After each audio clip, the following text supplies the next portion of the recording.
This is William Pullen, and you're listening to the Paranormal UK Radio Network, the UK's biggest paranormal network. And this is Paranormal Dimensions with David Young. Hi, and welcome to another show. Thank you, William, for that intro. Very nice of you to do that for me. Right, I've got as you know, I've been doing some calls out for people. I've got a call out for Brian McMullen in Glasgow, Scotland, UK. It is in the UK. Maureen Waters, Newcastle upon Tyne, UK, and another good friend of mine, Peter Robbins in New York, US. He was a guest on the third guest I had on this show. Now I've got, as you know, we unfortunately we lost Stan Friedman just over a week or so ago now, and I've got another good friend of his as a guest today, Donald Schmitt, who's kindly dropped everything and agreed to come on the show and give us an insight into his own work and his friendship with Stan. So I'd like to waste no more time and introduce Donald Schmitt. Hello, Don. Hello, David. So nice to be with you this evening for you. It's mid-afternoon for me here. It is, yeah. What's the weather like? Is it okay? It's actually gorgeous, mid-60s and low humidity, and nice. Right. We've had a very rainy spring. Yeah. I know you've had quite a lot of unusual weather over in the States there, haven't you? Yes, but at least, sadly, for all the tornadic activity just south in the southern states from here, so we've been spared. We've been fortunate in that regard. Anyway, like I say, my sincere condolences. I know Stan Friedman was a very good friend of yours. Yes. I don't really know what else to say with that. I mean, how did you hear the news? Because it was quite a shock, and it seemed to be a bit of a rumour mill at first on Facebook that I heard it. Well, it was, but even before that, because last year at the Roswell Festival in July, we had a farewell party for Stan. He had announced officially his retirement. Yeah. And we had a party on Thursday evening before the festival even kicked off. And I stood at the podium and I spoke my personal feelings and shared some questions with the audience, and it was very heartfelt in that we knew that Stan was ailing at the time, and that he felt that with whatever time he had left, that he'd like to spend it with family. And then when it appeared as though his health had leveled off, that he had improved, and he announced that he once again would be returning for this festival over the 4th of July weekend here in the States. And so we had exchanged some phone calls, and I was looking forward to once again seeing him.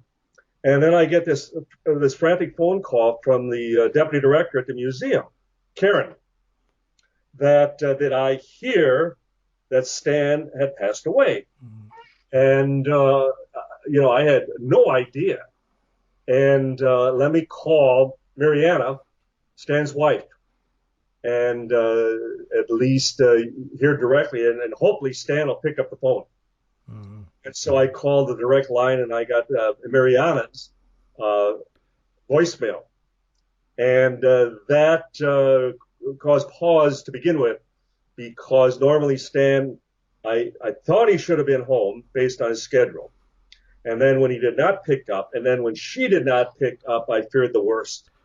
And within the next half hour, we confirmed that he had a speaking engagement in Columbus, Ohio, just the evening before.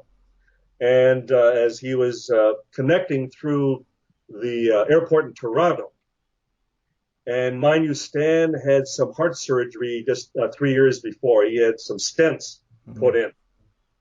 And in fact, that was the first time he missed a festival in Roswell. So we even piped in over speakerphone that the audience could wish him all get wells for his quick recovery at that time.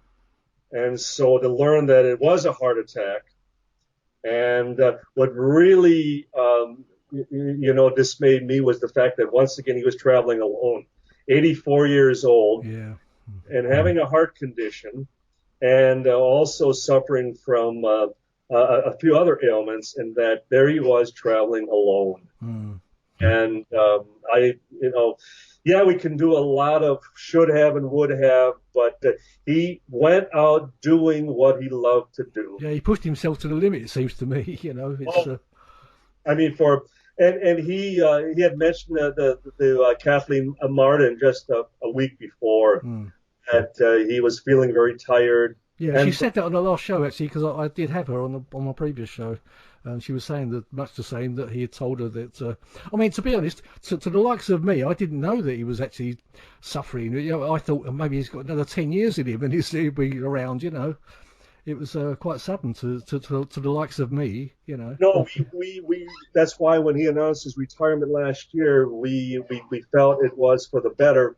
We felt that he most likely had limited time, and that he should certainly spend it with the family. And for whatever reason, whether he asked the doctor, should I give it one more year, or yeah, as you do, yeah. I mean, you could check his schedule. He was newly booked for conferences. Well, yeah, no, that is why I find it so amazing. We knew that he'd retired, and we thought, well, why is he still booking himself into conferences? And I think he saw that he had one more good fight, as they would say, left in him. Yeah, and he was willing to give it his all. And Stan was never one to cancel a talk. He was always, Johnny on the spot.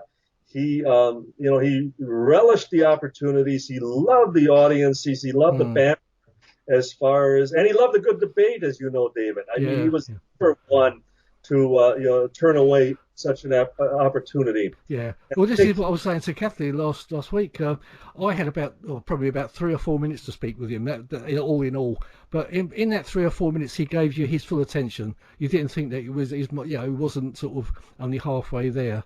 And you sort of appreciate that from someone, that they're actually listening to what you're saying, probably things he'd heard a million times before, But, yes, but he's still, and that's why he was so much in that regard like Dr. J. Allen Hynek, in that you could approach him with the most mundane, light in the sky, story, sighting.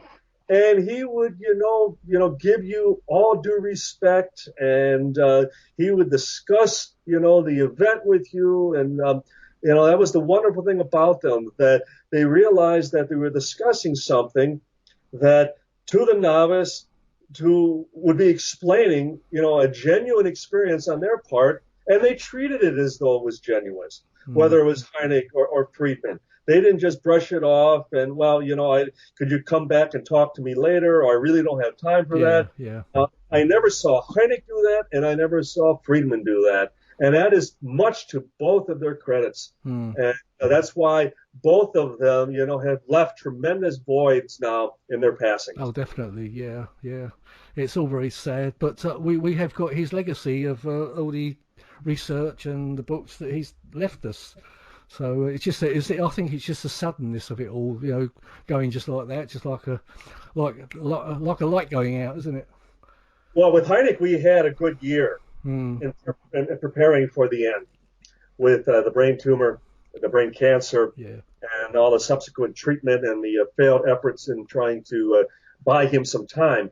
But as you just mentioned, David, with Stan, I mean, it was a complete shock. I mean, where, as I described, that for the better part of an hour, we were frantically making calls and trying to determine whether it was true, and hoping that it was nothing but, one of those rumors. I even hearkened back to that time when the late comedian Bob Hope, and it was a member of Congress here in Washington, made the premature announcement that he had just received word that Hollywood comedian and major star Bob Hope had just passed away. And he hadn't. It was just... Yeah. You do get those. I know. It's terrible, isn't it? An anonymous bad rumor. And thank God for the moment. Yeah. And so we had that, that genuine hope that maybe that indeed would be the case with Stan Friedman as well. Yeah, but, of course. Well, you do get a lot of fake news on Facebook, but I mean, Facebook really lit up with all the different reports. A few people saying that can't be true, and there's somebody even asked me, because I put a post up somebody said even to me, "Are you sure? Has this been verified?" And I said, "Well, as far as I know, it has been verified. Yeah, it's all very unfortunate, but as you know, the whole of Facebook, that's all everyone was talking about, because it was such a But he, a but big he, thing." but he certainly did live a very fruitful 84 years. Mm. He accomplished, he traveled, he, did more to spearhead the authenticity, the very acceptance of UFOs being real. And I know he liked to always say that flying saucers were real. Getting back to, even beyond unidentified flying objects. Well, yeah, unidentified flying objects are real. Yeah. They're just unidentified. Yeah. But him to take it that step further and say, no, we know that we're being visited, that we're being visited by a technology, by an intelligence off the planet, and that he would refer to the cover-up as a cosmic Watergate, as he called it. And I like to coin these phrases and, don't bother me with the facts. I've already made up my mind. That's right, yeah. Always the negativist. And he, and again, he loved to go into the arena of debate. He loved to challenge not the skeptics, but the scoffers, the debunkers that appeared as though they too had their minds made up. Yeah, he did enter the Bob Lazar debate, didn't he? Quite frenziedly, quite recently, didn't he? Yes, he did, and he stood his ground, whether it was Bob Lazar or MJ12 or some of the aspects of Roswell. He didn't back down to anyone. You had to prove him, being wrong. You had to demonstrate that he was wrong on a particular issue, and then, and only then, would he back down? Would he then, essentially go back to square one and, well, okay, now why did I believe this? Why did I fall for this? Well, we've all done it. We've all done it, Don. I'm sure you've been fooled a few times as well. God knows I have. And that's the problem with a phenomenon that is a phenomenon. Yeah. But just very definition, where we don't have a manual, an owner's manual, a handbook to always go to when we receive this information or that information. And especially when we're dealing with a possible technology well beyond our own, should we be surprised that at times it throws us a curveball, that it springs something on us that we have nothing prior in our lives to resort to explain, what it turns out to most times, to be very prosaic, very conventional. Yeah. So we have to have this latitude in that, as I described Hynek and Friedman, that we can't dismiss every story just because we don't like the way it sounds. We have to always be the investigator first. Yeah. And God knows we come up with 95% of reports that are explainable. But all it's going to take, David, as we both know, is that one case, that one incident, that one photograph, that one video, that one piece of hardware that finally just blows it wide open. Well, I know what I saw, so I know you can't persuade other people about what you saw, but I know what I saw. So, and that's the wonderful thing when you can say, "I know what I saw." Yeah, that's the famous saying. And in my case, I haven't had an experience. I haven't had a sighting per se. I mean, we've all seen things in the sky that maybe defied explanation, and we look back and we go, "Yeah, that was puzzling." But it doesn't prove it was anything extraterrestrial off the planet. No. But when you actually experience something, and you can honestly say, "My God, what else could it have been?"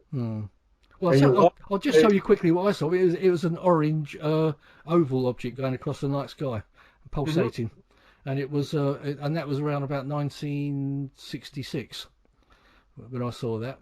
66, when the technology was still rather pristine, so to speak, and we still don't use orange lights for any type of aircraft. Well, it wasn't even a light, it was like an incandescent light. It wasn't like a bright light, like a light bulb.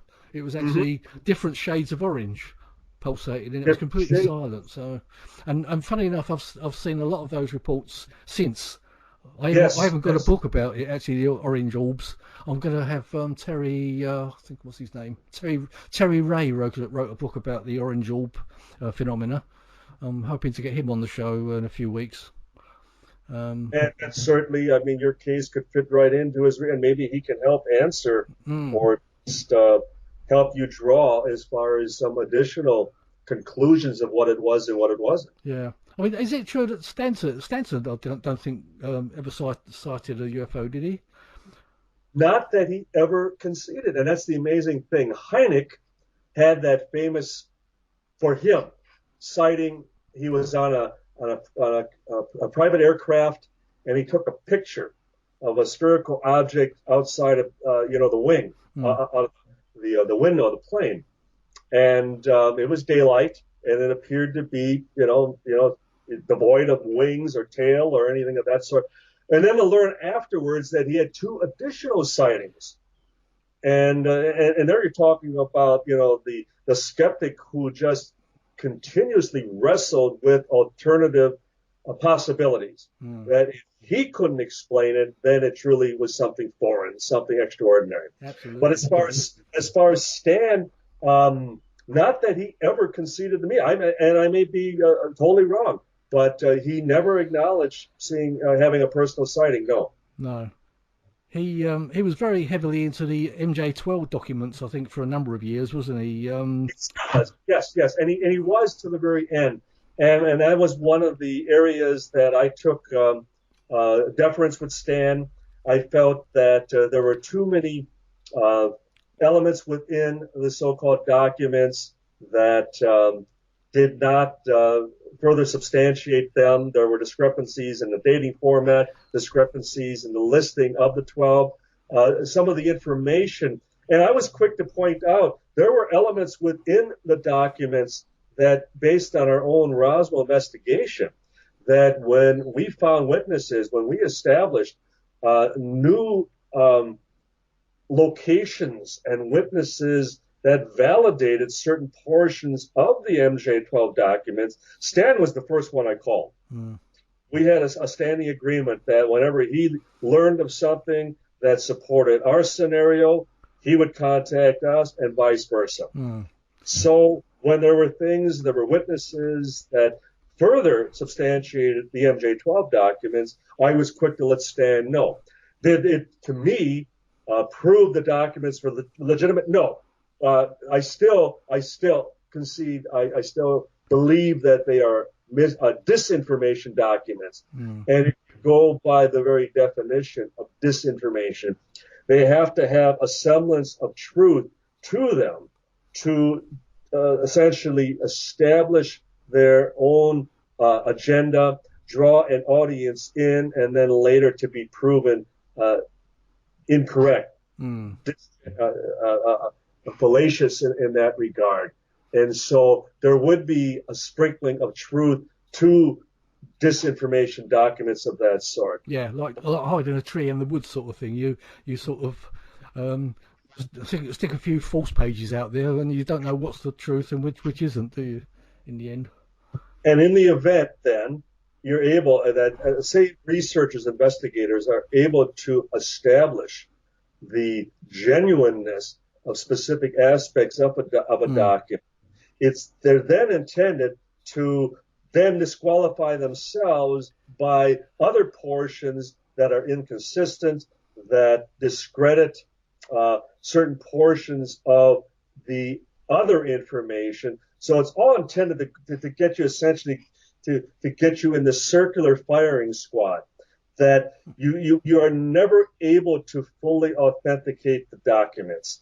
In many ways, it serves as a long-term diversion, a distraction, and it prevents you from honing and from focusing on more legitimate information. And that's often the purpose, at least here in the States, of disinformation documents. It's a major diversion, major distraction. Yeah. And in many ways, because Stan, he spent many hours, many days, many weeks trying to authenticate the documents. And it may have been for that purpose, that it it drew him away from the more legitimate aspects of his own investigation. Yeah, indeed. I mean, there may be people out there not knowing what we're talking about, the MJ12 documents, and I think it's a bit too detailed to go into. But Yes, I think you might need to Google it if you don't know what we're talking about. a full show on that alone, yes. But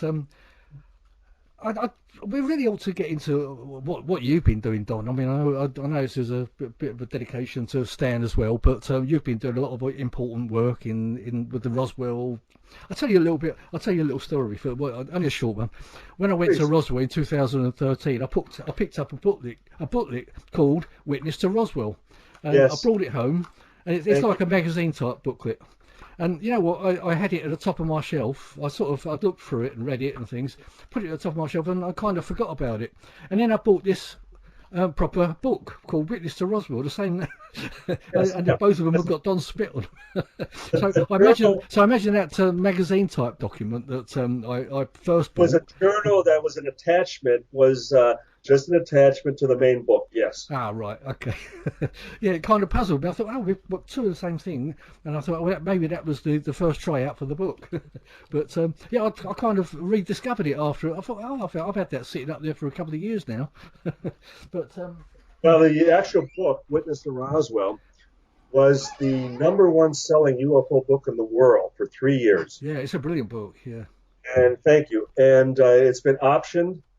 It was quickly optioned by Bryce Zabel, who did the TV series Dark Skies, and it's been optioned for the next motion picture.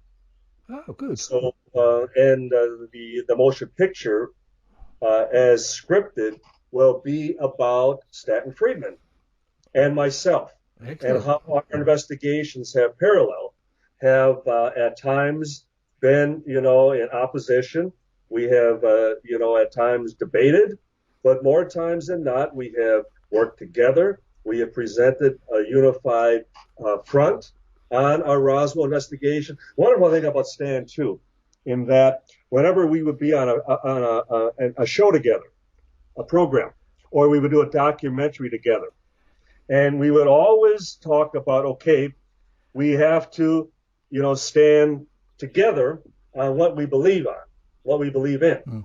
And let's not confuse an audience. Let's not create, dissension within our own ranks. Let's present this united front.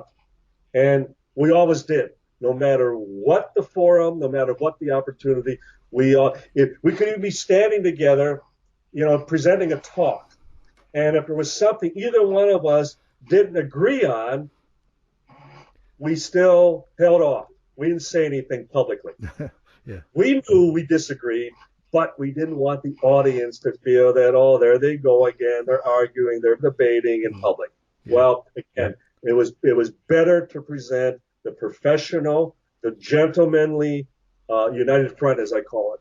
And we knew, but the audience then always realized that the main issue, the main element that we were presenting as far as between the two of us together was that Roswell indeed was the recovery, the crash of a craft of unknown origin. There were bodies recovered, and that to this day, that it still remains the granddaddy of all UFO cases. Hmm.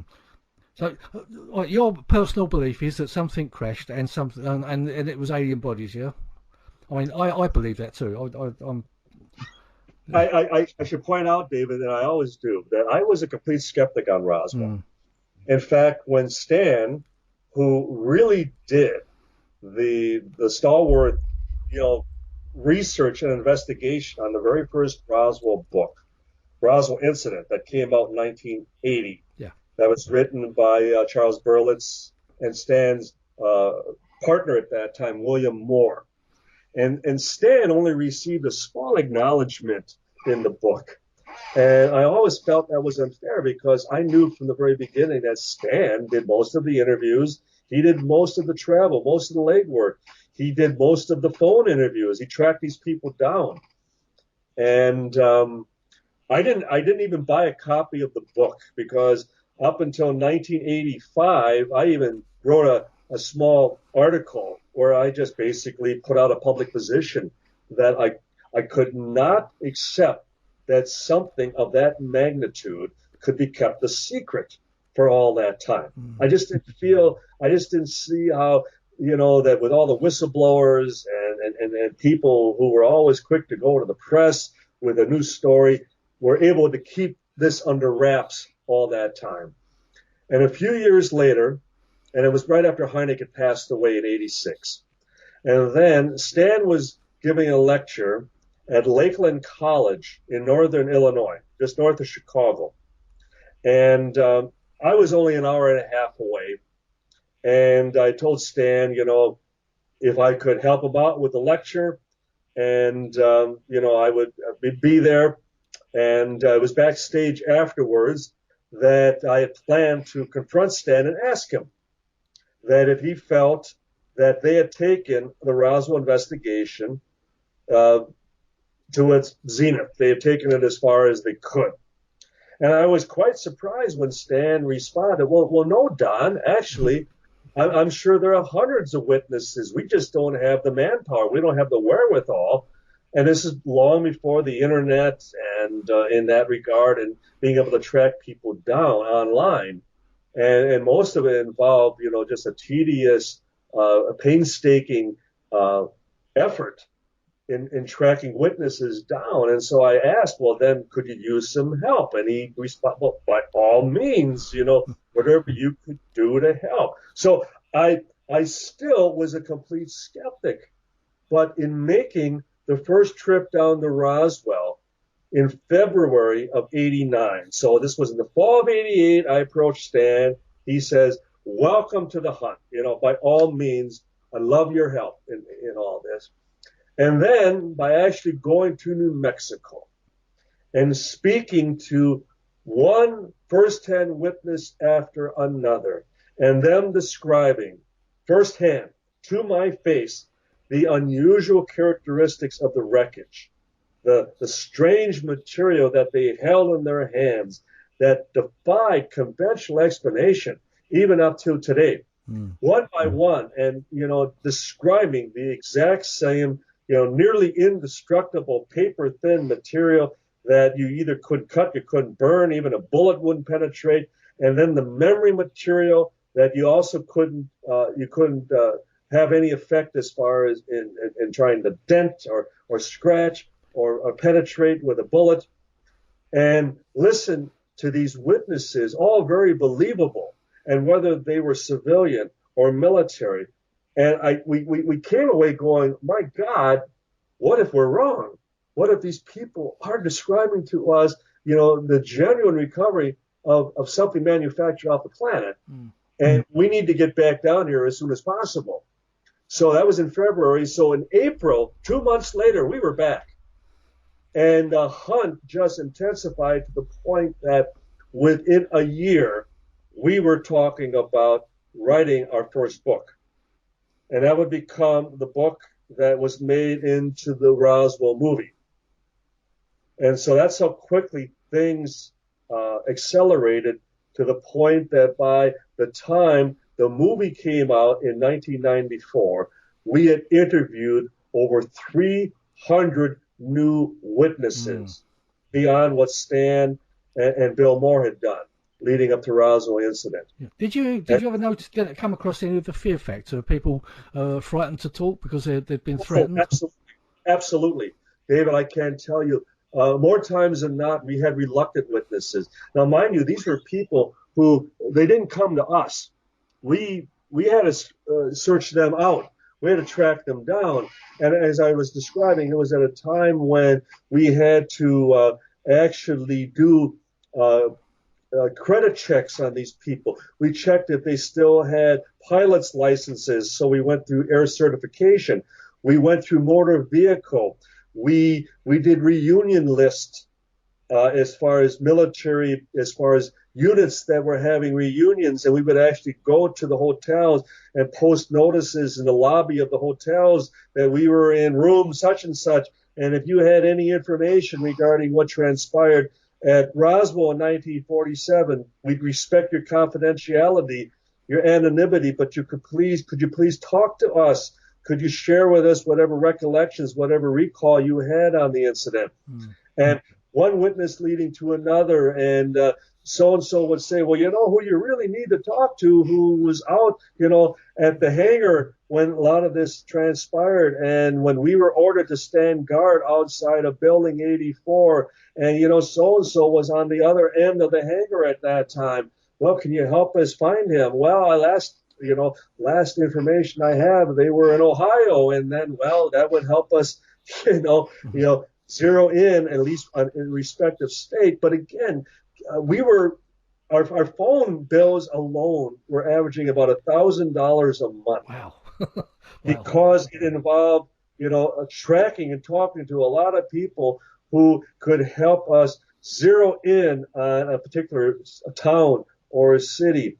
And then when you would find them, how more times than not they were reluctant to talk to you. And David, how often the first words out of their mouth would be, how did you find me? Who told you about me? And then it would take repeated phone calls in trying to gain their confidence. And even over the phone, we were just a voice. And we made it a rule that we like to speak to the witnesses face to face.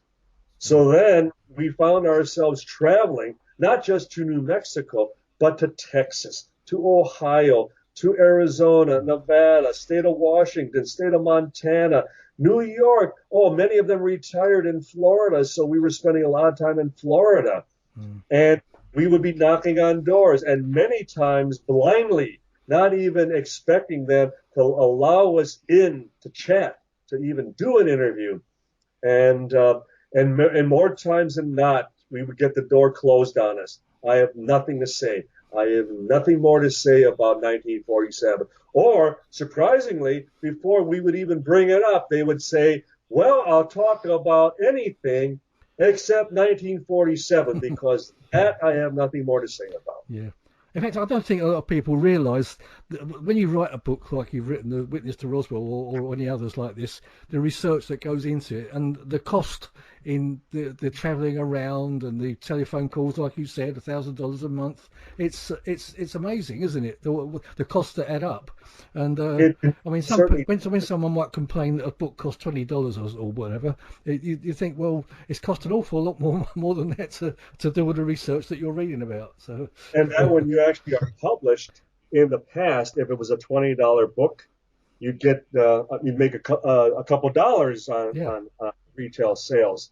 Now you're lucky if you make 50 cents. Yeah, I know. My friend, I don't know if you've heard of John Hanson, who writes the Haunted Skies books. He's thousands of pounds in debt, but he's so dedicated to writing the books, getting the books out there, that he just basically he'll never retain that, get that money back. No. And that's it. It's one thing if you're a Stephen King or a Tom Clancy, where you essentially write fiction. Yeah. Where you don't have to conduct all the research. You don't have to log all the miles in speaking to witnesses and track down sources for your information. Well, any research you need, you can sit in front of your computer and do it, can't you? That's basically what. Yes. And in the past, it took years to write a book, to compile enough data. And then you had to decide, okay, now when do I cut it off? When do I finally sit down and start writing at the expense of conducting the further research? And with Roswell, as we always said, we were racing the Undertaker. We still would have to sit down and devote much more time to actually writing the actual book. But in the meantime, witnesses were passing away. They were getting away from us. And I can't tell you, David, the frustration of how often we would find a witness through all this painstaking effort. We would finally locate the whereabouts of a potential witness, and we would have the family tell us, well, sorry to tell you, but, my husband just passed away a year ago. Or my dad just died a couple months ago. We actually had a wife tell us, I'm just returning from the funeral. And you realize that for the sake of some weeks, some months, a year, and that information is gone forever. It's so sad, isn't it? Yeah. The finality of it, and most people have never been there. Most people will sit and critique a game from the sidelines for never having played it. And they're quick to always, well, you should have done and could have done, and why didn't you? Well, we do it at our own cost. We do it at our own expense. We write books, and then we get criticized. Well, you're doing this just to write books. You're doing this just to make money. Well, I don't see you contributing to our research. I don't see you offering the help. God knows we've had many a Monday morning quarterback, as they would call here in the States, who have offered to help. And then a month later, well, you offered to talk to a neighbor of yours who may have been involved. Have you chatted with them yet? Well, no. It's on my list. I need to talk to them before they die. Yes, and then they never do. They still never did. Yeah, if only they realised what the costs are involved in doing a book like this. I really do. I do appreciate that Don. It's amazing. Now, I was going to actually go on to with the Roswell. There were bodies retrieved, no doubt. Yes. Right. Yes. Now you remember the film that came out in the mid '80s, the Alien Autopsy, which fooled everybody for some time. Yes. I was one of the ones I got fooled by it too. Did you get fooled by it or? No, in fact, we immediately, and much to his credit, Philip Mantle was sending us stills, images from the video. And I call it a video because that's all we've ever seen, a video. And we would show those images to our first-hand witnesses to the bodies. And the fact that not a one of them even suggests there was anything close. That's all we had to hear. Right. I mean, they were the authorities. They were there. And for them to say, no, this is like nothing I encountered. This isn't what I saw back in 1947. So we stood back and we allowed, as far as that press conference in London, where it was first released, and then one of our people, one of the people who was working with us at that time, Kent Jeffrey, he actually flew over to London, was there at the press conference, the release of the film, and he walked out when he said that it was that unconvincing that he walked away calling us and saying, Don, you guys are right. It's not anything as the witnesses described. And that's when I immediately contacted Philip, because when he and Michael Hessman from Germany were immediately calling it the Roswell autopsy, we asked them, in fact, we insisted that they would not call it Roswell in any shape, manner, or form.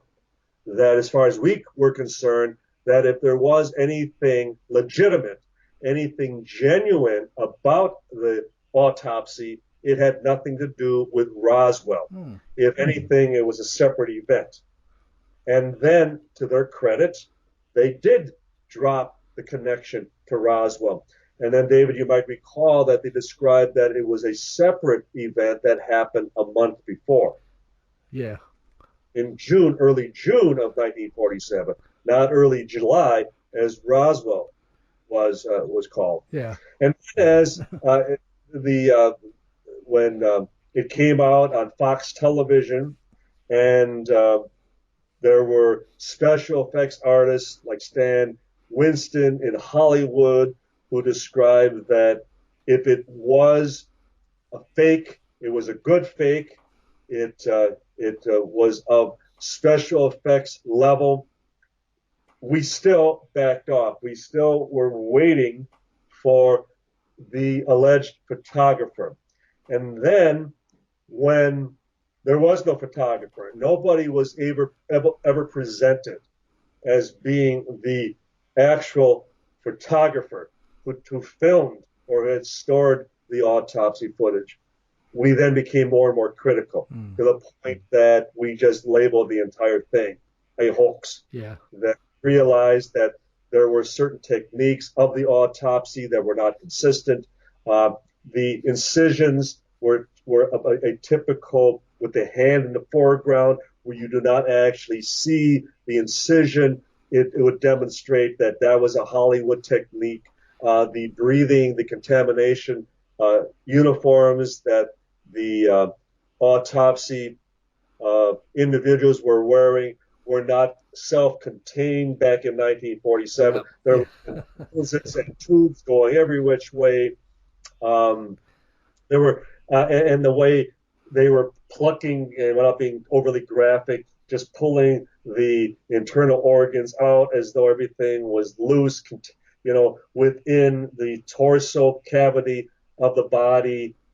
That would not have been the case. Everything also would have had to have been cut away. It would have been a long, drawn-out process. They would have been much more precise, given if they were dealing with a visitor, a body, an alien, from another planet, that this just wouldn't have been so routine. And that was something else that bothered us. So more and more we realized that it was a hoax. It was a good hoax, and that there are many people that still, believe in it. Yeah, there is. I don't know if you've met Spiros Belarus, have you? He's a friend of mine. He did a show with me on here. I met him when he went forward, when Philip had the conference in Leeds, when he went public for the first time. And explained how, as a magician, that he put this all together. Yeah. And it was all done in Camden Town in London, in a back room in Camden Town. And the fact that he was able to, describe in detail how they did, they carried out each part of the autopsy, how they were able to, as far as make it as believable as it was, and yet it wasn't. Again, the biggest giveaway, David, was the fact that it wasn't anything close to what the witnesses at Roswell described. Yeah, that was the big giveaway for you. Yeah. And again, I will tip my hat. I will always credit both Philip Mantle and Michael Hessman. At the moment, we asked them, please do not draw any connection to Roswell with this. And they immediately backed off. They immediately didn't. They no longer labeled it the Roswell alien autopsy. Now, the press and the skeptics love to do that. They anytime something can be disproven, they will immediately toss it into the Roswell as far as a affair. That's right. Yeah, it all helps the fake news story, doesn't it? Yeah. Well, control the narrative. In other words, whenever there's anything negative, whenever there's a witness that might be discredited or proven who was not part of the incident, well, let's make sure that they're forever labeled and connected to Roswell. Well, sorry, the autopsy film was never connected to Roswell. Even to the believers, it is not connected to Roswell. And again, thank you to Philip, thank you to Michael, that they too were willing to respect that request on our part. Absolutely. I mean, even Philip was fooled by it in the first place anyway, wasn't he? So I think the thing that gave it away for me, well, not so much give it away, but why didn't they film it in colour? I mean, they had coloured cameras back then. Of course they did. And again, for something unique, for something that is, once in a lifetime, that you would go out and make sure you did everything to essentially freeze frame, make it that moment in time that would be forever preserved. And as I said, it was too routine. It was treated as though, and unless it could be demonstrated that this was one of many prior to. But again, we were always led to believe that this was the first. This was the first and genuine autopsy on an alien recovered at a crash site in New Mexico. And sorry, it did not measure up. Well, I think everyone got caught up in it and thinking, is it true? Is it true? And I think it's become legendary. Yeah, there are still people out there that believe it's real now. And if we're going to believe Roswell, we know there is a genuine autopsy. We know there is genuine footage. There is film somewhere. But That's why it's still labeled a cover-up. That after all these years, even the presidents here in the States do not have access. That's why we have former presidents like Jimmy Carter and Bill Clinton talk about how, I had 8 years in the Oval Office and I could not get the truth about Roswell. Well, if even the office of the president isn't afforded, that opportunity, then that would continue to demonstrate just how big a secret this is. Yeah. Well, there's obviously somebody way behind the scenes pulling the strings there, isn't there? Like a secret controlling government, do you think? Well, we talked about MJ12, and it may be, David, just a case of that. Whereas the documents weren't genuine, was there an oversight committee appointed? Absolutely. In fact, even General Arthur Exon, who was at Wright Field in Dayton, Ohio, where the wreckage and the bodies were transferred back in 1947. And he was a former base commander at Wright-Patterson in 1964. So he was aware of the wreckage coming there in 47. He was aware of the bodies coming there in 47. And the fact that when he worked at the Pentagon in Washington, he always heard of the oversight committee appointed by President Harry Truman to oversee the entire Roswell situation. But they weren't called MJ12, according to General Exon. They were called the Unholy 13. So you would appoint this group of individuals to get you all the answers, oversee the entire operation, determine what we're dealing with here, determine the level of technology. Where are they from? Why are they here? Can we reverse engineer the technology? What can we essentially determine as to, is this a threat? Is this benign? Is this something benevolent? Is this something that we can assist in our own technology? And given it has taken now all these years, it becomes a committee, a group that supersedes the office of the presidency here in the States. So it continues on year after year, year after year, and it gets bigger and bigger and bigger and blacker and deeper and deeper to the point that there's no accountability. It becomes a government within the government. And I believe, for example, that when President Harry Truman appointed the group, and then when the next president, Dwight Eisenhower, when he was retiring and he made that prediction and that concern of the military-industrial complex, that's who we should be concerned of. That's what we should watch. That as the United States military does not manufacture anything. And I know it's the same in the UK. Everything is contracted out to the private sector for every ship, every plane, every tank. And those private corporations, in providing for our respective militaries, they're in many ways calling the shots. They're dictating to the military, now this is what you want. This is what we can make you. This is what we can invent for you. But you will take what we give you. And as a result, they become almost the secret government in that regard. Yeah.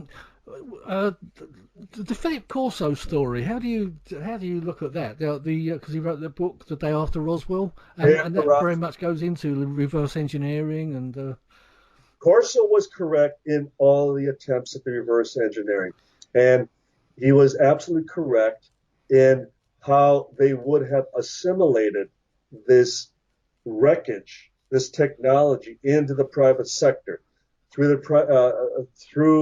the last 30 years of our investigation. We've had first-hand witnesses at RAND Corporation, at the Bureau of Standards, at Battelle Institute, at General Electric, at Battelle Institute, all receiving wreckage from Roswell for their testing, their analysis, with the hope that somebody, as they would say, would find the on button. Somebody would be able to actually, crack the code, so to speak, and figure out how this thing flies. And here we are after all this time, and I'm still convinced they still can't find the on button. We're still flying, rockets and jets. And so Corso was correct about that. The only thing Corso was not correct is that he relied on people who were not legitimate to provide them with the scenario of what transpired at the time of the incident. I see. In fact, we learned afterwards that Corso made a couple of research trips to Roswell before the book was compiled and then written. And he unfortunately relied on the wrong people in putting together the chain of events. He was correct about the analysis and the efforts in testing and determining the pedigree of the wreckage. But as to the chronology of what happened and who was involved, he relied on the wrong people. And so we did correct him about that, but he ran out of time too, as we know. Yeah. Because he had quite an important job in the Pentagon as well, didn't he? Yes, he did, but he only retired, a lieutenant colonel. So he would have far from had full access to a lot of the data. That's true, yeah. I always find one of the skeptics is Colonel John Alexander over here in the States. And I always remind John, you're only a colonel. You hardly would have had access that a general or a four-star general would have had. And we have a good laugh over that. I suppose we ought to touch on the Bob Lazar thing. I mean, I don't know how far you want to get into that. We've only got about 4, 5, 6 minutes or so, 7 minutes. Do you think he's on the level, or? I accept that Bob Lazar was witness to something. And I say that from a different vantage point, and that through the years we've had inside sources who previously worked at Project Blue Book, for example, the most famous of the 3 official United States Air Force investigations. And they would describe to us that they were investigators for Project Blue Book. Not at Wright-Patterson in Dayton, Ohio, but they would be at different locations, at different bases throughout the states. And they would describe how they would be taken into a room, a screening room, and they would be shown a film footage. A projector would start rolling, and they would be the only other person in the room, aside from this doctor or someone in a white smock with a clipboard. And the film would start rolling, and they would watch what would appear to be, gun camera footage, and all at once there would be a flying saucer in broad daylight, a dome disc, outmaneuvering and outperforming, the aircraft, flying rings around them, literally. And the person standing there, not watching the film, would watch this investigator and write down notes as to the manner in which they behaved, the manner in which they reacted. So we saw that as being a trial balloon, as though, okay, let's see how they react to the real thing. Well, then we would have subsequent investigators who would talk about being taken to an underground room, and they would be taken to a room where a stretcher would be pulled out, and there would be a cadaver. There would be a body. And once again, a doctor and a smock, and write and observe how they would react to it, as though they would panic, as though they would faint from shock, or if they were just mesmerized and just totally enthralled, by what they were observing. So continuing that, I see it possible that Lazar may have also had such an opportunity. He was allowed to see a ship, a recovered craft from another crash retrieval incident. But the problem I have is, as whistleblowers go, and if we cite like Edward Snowden here in the States, who had to flee the country, Lazar was able to talk about this publicly. It didn't appear as though he was in fear for his life. He described all this, and no one stopped him. Now, was it intended that he would discredit himself by describing such an unbelievable story? Was Lazar spreading disinformation in the same vein as the MJ12 documents were spreading disinformation? Was it intended to muddy the waters? Or was it again a trial balloon? Let's see how the public reacts. From watching film to seeing a cadaver to now describing working at Area 51 and actually seeing a recovered craft. So my judgment, my position on Bob Lazar remains totally fluid. I'm willing to accept that he saw something. Whether it was legit or not, time will tell.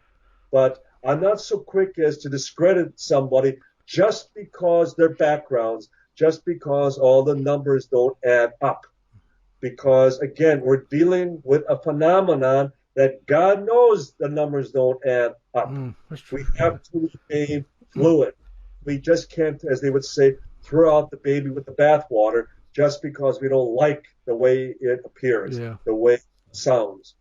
Yeah, I mean, I have to say, I kind of believed Bob Lazar for about 20 years, well, maybe just under 20 years.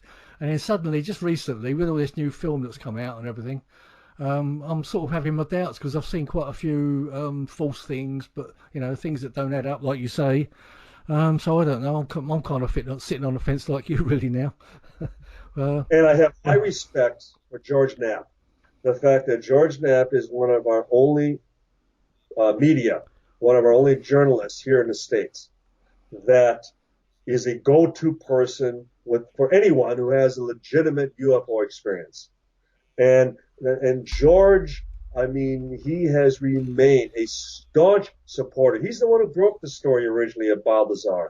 And the fact that 30 years later, he is still 100% behind George, as far as George Knapp is 100% behind Bob Lazar.